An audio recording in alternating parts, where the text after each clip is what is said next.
My question is this, and it's a question for myself and for all of us.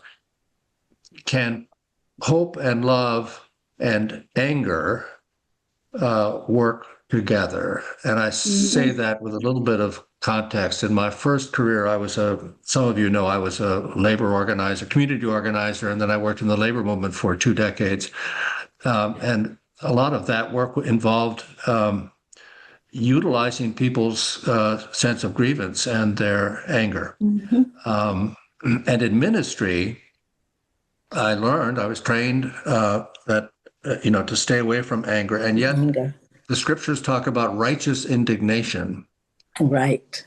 um, which is a little different from coruscating anger. But could you reflect on that? Is there a place for anger? I know these days, particularly in the wake of that Kirk murder, we're told you can't be angry. Um, Right. but Right. thoughts on that?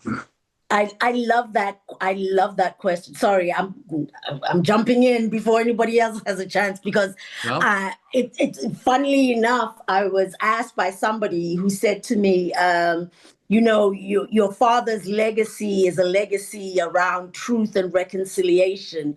What would you like your legacy to be?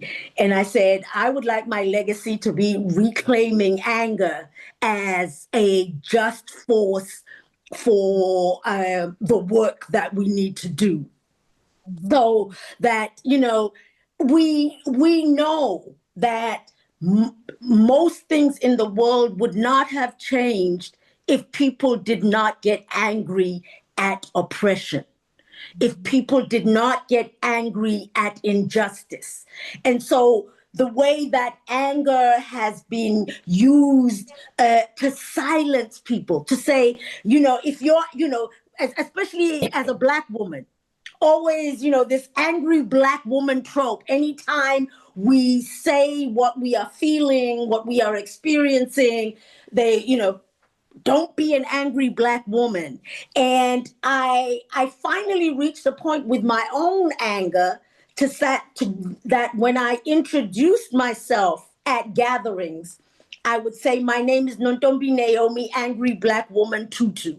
So let's get it out there. I am angry, and there is a lot for me to be angry about. I am angry that there are hungry children. I am angry that there are people who don't have homes. I am angry that we have a prison industrial complex. I am angry that my daughters cannot walk the street safely at any time. I am angry that my son has to be worried about how he will be perceived simply because he's a Black man. And all of that anger is what fires me up to be doing this work of justice and community. And so anger is a righteous emotion for me. But what I say, the difference is, I say, I am clear that I am angry. I am not hate filled. And I will never allow hatred to color my anger. I am clear that what I am angry about are the injustices imposed on people.